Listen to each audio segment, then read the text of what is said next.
Malam itu angin dari sungai Ciujung berhembus pelan, membawa bau lumpur dan air yang tenang tapi terasa aneh. Muhtar, pemuda desa Sentul, Kecamatan Kragilan, Serang, Banten, baru saja menyelesaikan order terakhirnya di kawasan modern Cikande. Jam di layar ponselnya menunjukkan pukul 1:07 dini hari. Helm masih terpasang. Jaket ojek online-nya sedikit basah oleh embun malam. Order terakhir. Alhamdulillah. Gumamnya pelan. Ia memacu motor menuju rumahnya.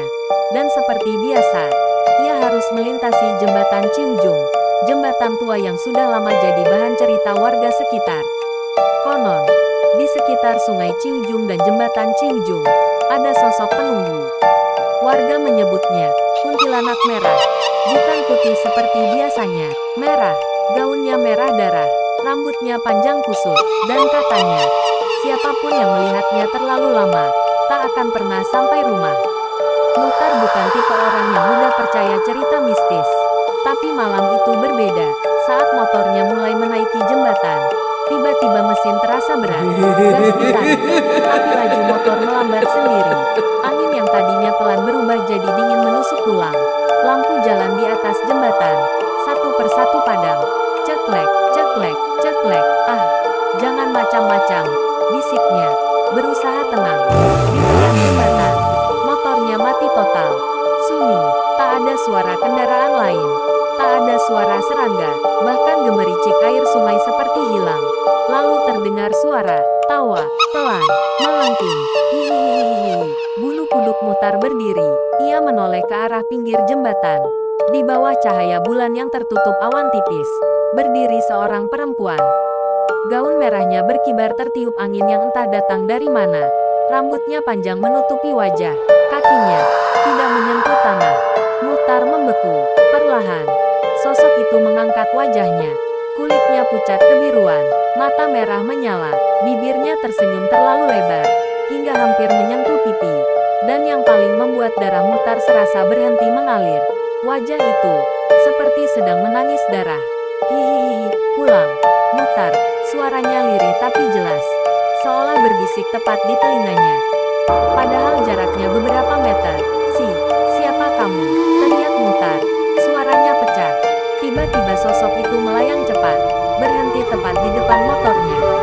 Bau anjir seperti darah dan tanah basah memenuhi udara.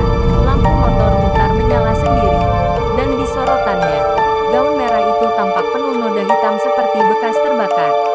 Jembatan ini, rumahku, ucapnya pelan. Konon, dulu seorang perempuan hamil dibunuh dan dibuang ke sungai Ciujung karena fitnah. Sejak itu, penampakan kuntilanak merah sering terlihat di jembatan itu, terutama pukul 1 dini hari. Muhtar gemetar, tangannya refleks meraih gantungan kecil di kunci motornya, sebuah ayat kursi kecil pemberian ibunya.